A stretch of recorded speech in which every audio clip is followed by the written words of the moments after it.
Hi, I'm Marlen. On Christmas morning, my sister got the latest iPhone, and I got a broken pen. That was the moment I realized I wasn't invisible by accident.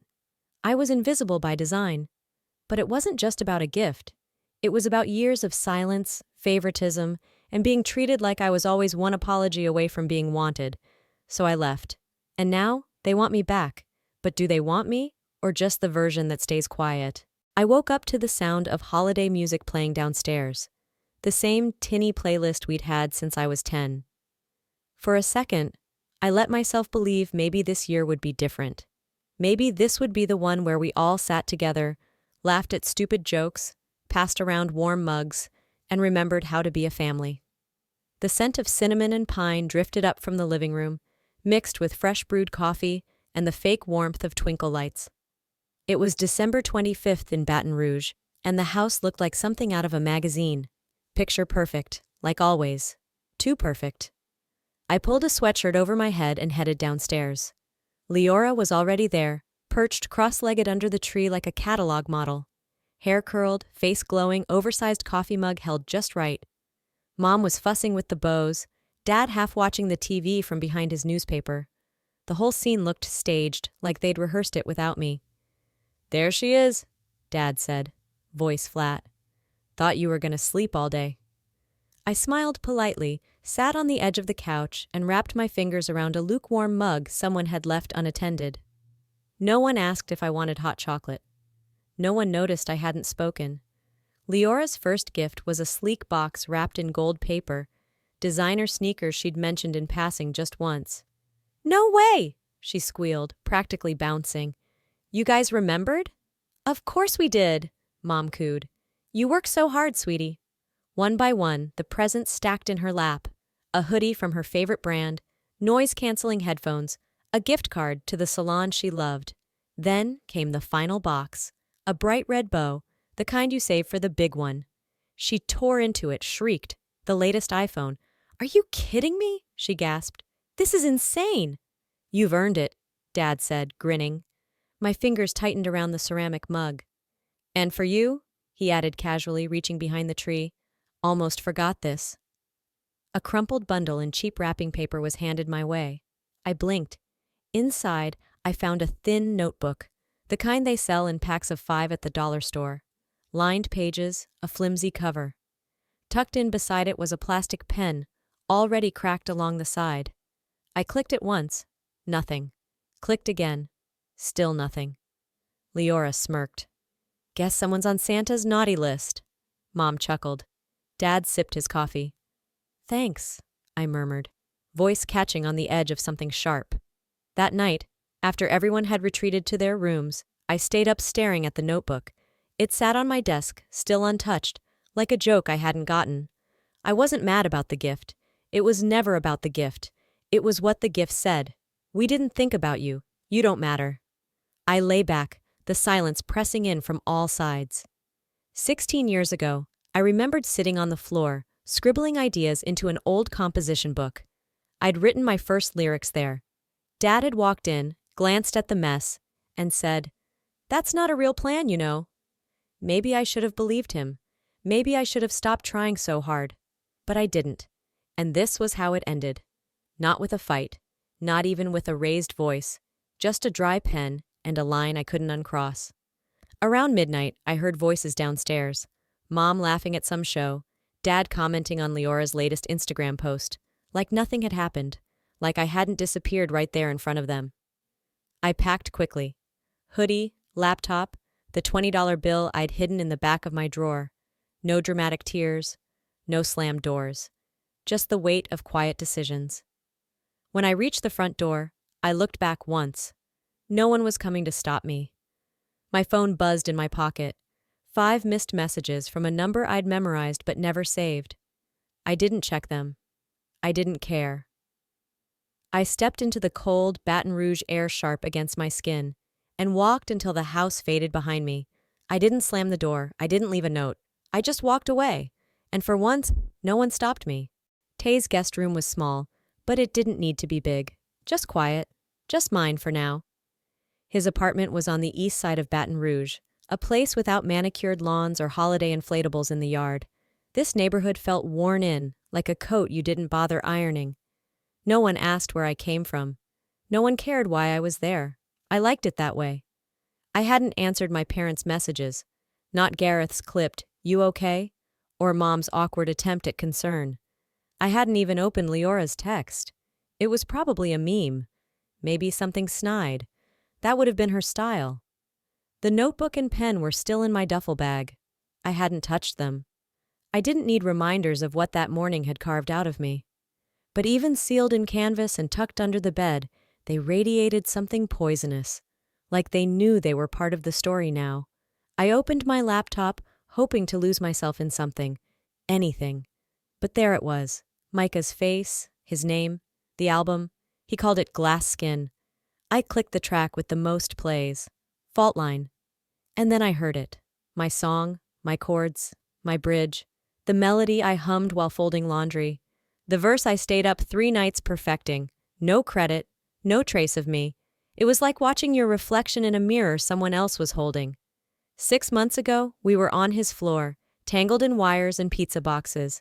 He leaned back and said, "This one's yours, seriously. You tapped into something, raw." He kissed me then, like I'd just handed him magic. I believed him. Now he was standing on it. My chest went tight. I didn't cry. I didn't scream. I just sat there, letting the heat build in the pit of my gut like a match pressed to skin. Tay came in around noon. He had that look, the one people wear when they know something you don't but wish they didn't. "Did you see the press release?" he asked. I shook my head. He handed me his phone. Leora's face stared back. Something about a tech startup launch. And there, near the bottom, listed under silent financial backers, Micah Lowell. I laughed. Not a real laugh. More like the breath you release when something inside you snaps so clean, it makes silence look loud. "They were working together," I said, behind my back, the whole time. Tay didn't say anything. He just stood there, eyes soft with pity I didn't want. I closed the laptop. That night I didn't sleep. I sat on the edge of the bed with my knees pulled up and started writing. Not for them, not for revenge, just for me. The track had no chorus, no structure. It didn't need one. It bled through my fingers and onto the keys. I didn't filter it, I didn't finesse it, I just let it burn. By 3 a.m., I had something. Rough, honest, unforgiving. I recorded a single line to end it, whispered, nearly broken. "You stole my voice, now hear me scream." I clicked save, uploaded the draft to a private folder, and exhaled. Micah didn't just take my work, he built a world without me in it. But I'm not gone, not yet. I just wanted coffee. That's it. A quiet hour with my notebook, a bitter roast, and no one asking me if I was okay. No one pretending they hadn't helped cut me open. The cafe on Highland was my usual spot, low lighting and no music. Just the soft buzz of conversation and the occasional hiss of the espresso machine. I was halfway through the door when I saw her, Leora, sitting near the window, almond milk iced coffee in hand, legs crossed just right, jacket too expensive for the weather, alone. I froze. She didn't. "Didn't think you'd show your face after that melodramatic exit," she said, loud enough for the barista to pause mid-pour. I ignored her and turned toward the counter. "Still playing the silent victim?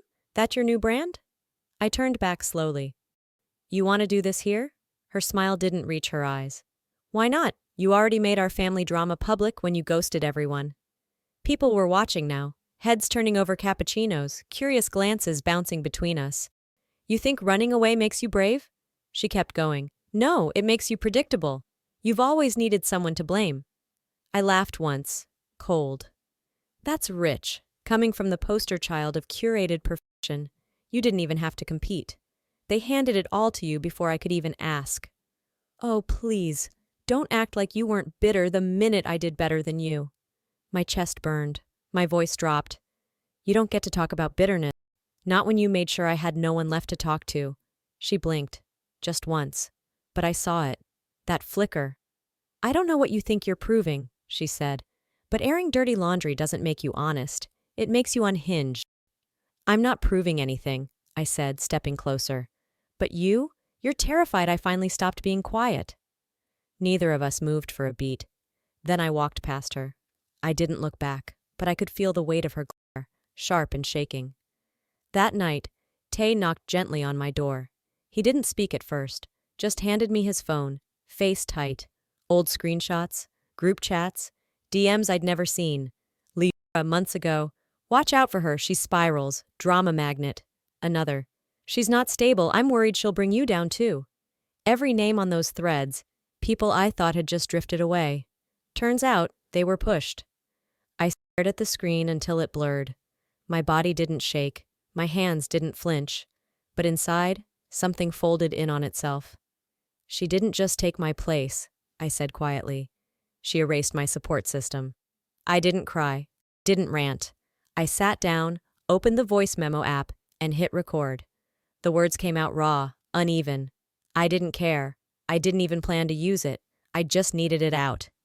I uploaded a 20-second snippet to my anonymous page. No name, no context, just my voice. She said I was unstable. Let's see how stable truth sounds. I wasn't walking away this time. I was walking through her, and she'd feel it. The message was short. No punctuation, no warmth. Just 5 words from my mother. Your father wants to talk. I stared at it for a full minute before locking my phone. Tay didn't ask where I was going when I grabbed my jacket. He didn't have to. The house looked the same from the outside. White shutters, trimmed hedges, the same wreath on the door from last Christmas. But stepping inside, it felt like walking into a museum curated by people who had forgotten what anything meant. Familiar, but wrong. Preserved, but lifeless. Gareth sat at the kitchen table, coffee mug in hand, pretending to read the paper. Clarice stood by the fridge like she had somewhere else to be, but didn't know how to get there. He looked up and gave me a nod that tried too hard. You look, well. Cut it, I said, sliding into the chair across from him. Let's not pretend we're starting from zero. There was a pause, brief, tight. You've been distant, he said, like I'd missed a dinner party. I leaned forward. You gave her an iPhone and stock options. You gave me a pen that didn't work. That was your mother's choice, he said instantly. Clarice flinched. You told me not to waste money on sentiment, I finished for her. That's the word, right? Sentiment. That's what I am to you? A budget line? Gareth's jaw tensed. This isn't helpful. No, I said, my voice sharper than I intended. What's not helpful is raising a daughter you never bothered to know. Clarice opened her mouth, then closed it. Gareth stood slowly, the chair creaking behind him. We tried our best. You used me as an excuse, I said, not loud but final. Every time you didn't want to look at yourselves, you pointed to me. He walked out without another word. Clarice didn't follow him. Instead, she reached into a drawer, pulled out a small envelope and held it out to me. No eye contact, just silence. I took it. Upstairs in my old room, I peeled it open. The handwriting was hers, curvy, rushed. The paper smelled faintly of cinnamon and age. She wrote about wanting to buy me a keyboard when I was 14, how she'd found one secondhand and planned to surprise me, how Gareth had told her, she'll outgrow it, don't waste money encouraging something that won't go anywhere. She never gave me the letter, never gave me the keyboard either. I sat on the bed, staring at the page, the wallpaper behind it peeling like a snake shedding skin. I didn't know what to feel. Gratitude, resentment, pity, all of them, none of them. Maybe that was the point. Later I sat outside in the backyard, the place where I used to write in torn notebooks under the porch light, where silence once meant safety. Now silence screamed. I opened my phone, hit record. Silence isn't neutral, I whispered. It's the loudest kind of betrayal. Then I did what I should have done years ago. I deleted my father's number. No explanation, just gone. I used to beg for their attention. Now I'm not even offering access. The studio smelled like dust and static and pine-scented floor cleaner, Tay's version of fresh air. I sat hunched in his creaky desk chair, my headphones clamped tight, the blue light of my laptop blinking like a pulse I hadn't known I missed. It was late, past midnight. Baton Rouge had gone quiet in that thick way only southern cities do. Humidity pressing into the windows, streetlights flickering in and out of fog. I wasn't tired. I was charged. like the silence itself had finally cracked and something was leaking out. I had named the track Dead Ink, because that's what it had felt like when they handed me that pen and notebook. Dry, useless, a joke. But now those same symbols were bleeding into chords, low synths, fractured harmonies. My voice stripped and raw. I didn't fix the pitch, didn't polish a single breath. This wasn't for them. It wasn't even for me. It was just release. Tay found it at 4 a.m. I hadn't told him I was recording. He didn't ask. He just walked in, headphones around his neck, hair wild from sleep, looked at me once and said, "You want this out there?" I nodded. "No name," he said. I didn't answer. That was the answer. By noon the next day, it had already cracked 10,000 streams. No one knew who I was. No credits, no cover art. Just a file titled Track 06 Dead Ink. And still, the comments rolled in. "This feels like my breakup. Whoever made this, they've bled." You can hear the ache, it's beautiful. A local indie station played it on air. The DJ's voice was gravel and smoke when she said, "There's something here. Something honest." Then she played the chorus. I listened with the same tension I used to feel waiting outside the principal's office. Shame. But not the kind someone else gives you. The kind you earn back as power. And that power? It came knocking. 3 days later, I got the email. Subject line, "We know it's you." The body was from a label in New Orleans, small but respected. One of their scouts had recognized my voice, said he'd heard it years ago at a college open mic. They weren't offering a makeover, no name change, no erasing the pain for palatability. They wanted me. Full story, full say. I read it 5 times. Then I closed the laptop. I should have been ecstatic. Instead, I was terrified. Because being seen now meant being known, and I wasn't sure I was ready to stand in the light with all the scars I'd carved in the dark. That fear didn't get the last word. What did was the vibration of my phone. Mom, then Dad, then Leora. They'd seen the article. Of course they had. Now they wanted to talk. Now suddenly I mattered. My hand hovered over the screen. The names glowed like ghosts. I didn't press accept. I didn't even press delete. Instead, I turned back to the mic. Hit record. The final lyric of my next track came out in a whisper. "Now you hear me, but I'm not speaking to you." They're not calling because they miss me. They're calling because now someone else finally heard me. The text came like a brick through glass. "Let's talk about what comes next." Dad, it wasn't a plea. Not an apology. Just business, dressed in fatherly concern. I showed Tay before I responded. He scanned it once, then shook his head. If he's offering help, he's holding a leash. I didn't disagree. I just told him where I was going. Quiet cafe on the edge of downtown, one that smelled like burnt espresso and books too old to sell. I got there early. He got there earlier. Gareth wore his usual armor. Navy blazer, crisp shirt, the kind of look that said, "I know people, and I own silence." He stood when I walked in, like this was a job interview, not a reckoning. "You look composed," he said, as if he deserved credit for it. "I wasn't planning to set anything on fire," I replied, sliding into the seat. He chuckled, forced, like he wasn't sure if I was joking. Then leaned forward, elbows on the table like we were negotiating land. "I heard the track," he said. "Dead ink. Surprisingly polished." I didn't thank him. He cleared his throat. "Look, I know Micah complicated things. He's unstable. But I have contacts. We could make that disappear. Legal? Clean?" There it was. The hook. "In exchange for what?" I asked, though I already knew. Gareth folded his hands, looked straight at me. "Just discretion. We're a family. We've all made mistakes. No need to rehash them in the public eye." "You mean, don't talk about you?" I said flatly. "I mean, keep things private. Move forward." "No interviews, no lyrics," I added. "No art. Just silence?" He nodded.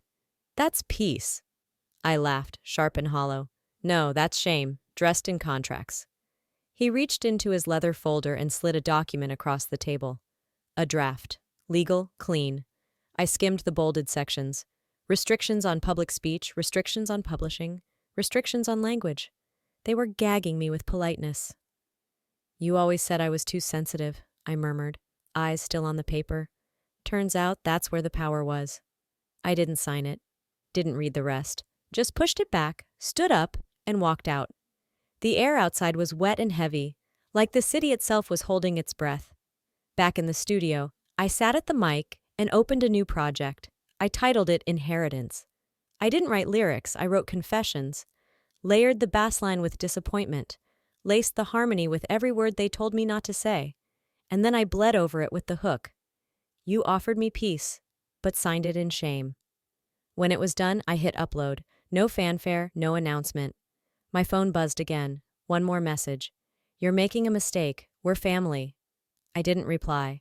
I turned off the screen and let my voice fill the room. If silence is the price of being loved, then I'll take loneliness with a mic. The text came at 2:14 a.m. Meet me. I won't say it twice. No context, no apology. Just the kind of message Leora would send, daring me to ignore her, knowing I wouldn't. We met in the back lot behind the old community center, the same one where we used to go for summer day camps. Now it sat empty and cracked, a skeleton of past memories. She leaned against her car, heels too high for gravel, silk blouse barely wrinkled despite the hour. I was in denim and tired sneakers, sweatshirt 2 days old, unbrushed hair. We looked like we'd come from different worlds. Maybe we had. I figured you'd block me by now, she said. I still might, I said, walking past her and stopping under the buzzing streetlight. Why am I here? She didn't answer right away, just stared at the sky like it might offer her a better version of this conversation. You think you're the only one who's broken? She asked finally. That caught me off guard. Not the words, just the tone. No bite, no smugness, just something dull and flat, like defeat soaked in Chanel perfume. You wore it better, I said. She laughed once, bitter. I had no choice. Then she cracked. Not all at once, but I saw the pieces loosen. She talked about the pills, the panic attacks, the sleepless nights hiding behind spreadsheets and lipstick. They made me the star, she said. I never asked for it. I just learned to wear it better than you. For the first time, she wasn't performing. She wasn't selling strength. She was just standing there, exposed. I didn't speak. I didn't have to. The silence was loud enough. Then she opened her purse and handed me something. A folded notebook page, torn at the edges. I hesitated. She nodded. I read it under the parking lot light. I don't know who I am when I'm not outperforming her. I wrote that in therapy, she said, voice low. My therapist said it was the first time I was honest in months. I didn't know what to say. I didn't even know what I felt. Not pity. Something worse. Sorrow. Because she wasn't the villain in this moment. And I wasn't the victim. We were two girls who had learned how to survive by becoming things we hated. We sat on the curb, said nothing. Let the silence settle like dust over a war zone. Not peace, not forgiveness. Just a pause. I ruined a lot of things, she said. I know that. I nodded. So did I, by staying quiet. She looked over. Can we start over? I shook my head. Not with anger, but with finality. You'll have to meet me where I am. I'm not coming back. She didn't push. That was new. And when she stood and walked away, I realized something had shifted. She wasn't the villain anymore, and I wasn't the victim. We were just two daughters trying to unlearn survival. The voicemail came in just after sunset, the city still warm from the day's heat. Clarice's voice, usually so measured it bordered on robotic, was cracked, barely stitched together. If there's one thing you still deserve to know, she said, her words trembling like wet thread. It's the truth. There was no preamble, no defense, just grief in its rawest form. And for some reason I couldn't name, I said yes. We met in the backyard, the place where I used to lie in the grass and write in secret, just far enough from the kitchen window that no one could see I was dreaming out loud. She didn't hug me. I didn't expect her to. Gareth was already seated, looking down at a folder in his lap like he wanted to disappear into it. Clarice gestured toward a lawn chair across from them. We thought, she began slowly, maybe you'd come home. Home. As if that place had ever belonged to me. Gareth added, we could put all this behind us, start over, be a family again. I stared at them, both perfectly still like they were afraid I might explode if they moved too fast. I'm not your reset button, I said. I'm not your secret to keep or shame to fix. He flinched. Just barely, but I caught it. I said no once already, I added. You should have listened the first time. Clarice stayed silent until Gareth stood and left, the screen door creaking behind him. Then she pulled something from her pocket, a small envelope, hand-addressed. Inside was a photo, a blurry one. Hospital lighting. Clarice in a gown. Gareth off to the side, looking like he'd just swallowed glass. I found out I was pregnant with you the week your father's firm collapsed, she said. We weren't ready. He blamed me. Then you. The words didn't sting. They stabbed. You weren't planned, she added. And I let that define how I treated you. I let his fear become my silence. I stood there, frozen in that moment, everything from the past 10 chapters, the years before that, slamming into each other like thunder. You didn't see me because you never wanted to. She looked down, said nothing. I walked away. No shouting, no goodbye, no breakdown. Back in my apartment, I opened the closet and pulled out an old box labeled Middle School. Inside, a flyer from my first solo recital. A frayed scarf Leora had borrowed and never returned. The corner of a journal page I'd once torn in rage. I threw it all in the trash. Then I opened my laptop, signed the contract. No dedication, no liner notes, just my name. That night, one more message came in, from Clarice. I don't expect forgiveness, but I'll still be here, always. My thumb hovered over the delete icon, and then, against every part of me that had fought to feel nothing, I pressed undo. Maybe I wasn't meant to belong there. Maybe I was meant to begin somewhere else. Early spring in Baton Rouge brought a hush that didn't ask for attention. The kind of quiet that wasn't empty. It just didn't need to explain itself. I watered the plant by the window, the one Tay gave me when I first moved in. I hadn't expected it to live this long, but here it was. Still green, still reaching. There was no music playing in the studio. For the first time in months, my speakers were off. No loops, no filters, just breath. I sat with the stillness, and for once, it didn't feel like a void. It felt earned. The phone stayed quiet. No buzzing from Clarice. No emotionally engineered texts from Gareth. No Leora trying to rewrite her side. Just a morning like any other. But something had shifted. Clarice had sent a card the week before. A real one. No emojis, no backhanded phrases. Just a few lines in pen, shaky and uneven. I may never be brave, but I'm learning. I'm listening now. Leora wrote too. Not often, but when she did, it was different. Short, soft things like no pressure to respond. She didn't ask to be forgiven anymore. She just showed up in words that didn't ask for center stage. Gareth had gone quiet, and for the first time in my life I didn't want him to speak. I got an invitation to family dinner. An Easter thing, probably. Everyone pretending like forgiveness was a casserole you could pass around and be done with. I didn't go, but I sent something. A dish, sweet potatoes, the way Mom used to make them. Sticky note on the lid said, I still remember the good things too. I didn't need to forget everything to move on. I just needed to stop dragging it behind me. Peace didn't have to be a reunion. Sometimes, peace was just knowing I didn't owe anyone my silence anymore. That night, my new EP went live. Title, Unwritten Daughters. It didn't start with drums or strings. It started with a breath. Each track was a memory. Some of them mine, some of them stolen, all of them reshaped. I layered it with truths I never got to say out loud. I wrapped pain into verses, forgiveness into bridges. But I didn't sanitize a single lyric. The last song faded slowly, my voice whispering into the dark. This isn't a goodbye, it's just me. Unmuted. I didn't cry, didn't smile either. I lay back on the bed, eyes open, listening to nothing. The silence wasn't theirs anymore, it was mine. Some stories don't end with fireworks. Some end with a door left open, just wide enough. If I've learned anything from this journey, it's that silence isn't safety. It's just another prison. And sometimes, the most powerful thing you can do is use your voice, even if it shakes, especially if it shakes. For years, I tried to be what they needed. Quiet, good, forgettable. But healing doesn't come from erasing who you are to make others comfortable. It comes from standing in your own truth, even when no one claps for it. So if you're watching this, and you've ever felt unseen, unheard, or like you had to shrink yourself just to be allowed a seat at the table. Let me tell you, you don't need permission to exist. You don't need their applause to matter. And you sure as hell don't need to go back just to prove you were worth keeping. You can move forward. You can begin again. Not as their version of you, but as the one you were always meant to be.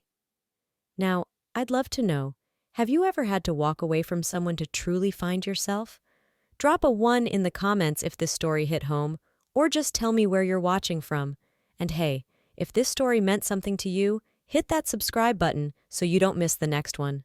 We're building something honest here, together. Let's keep going.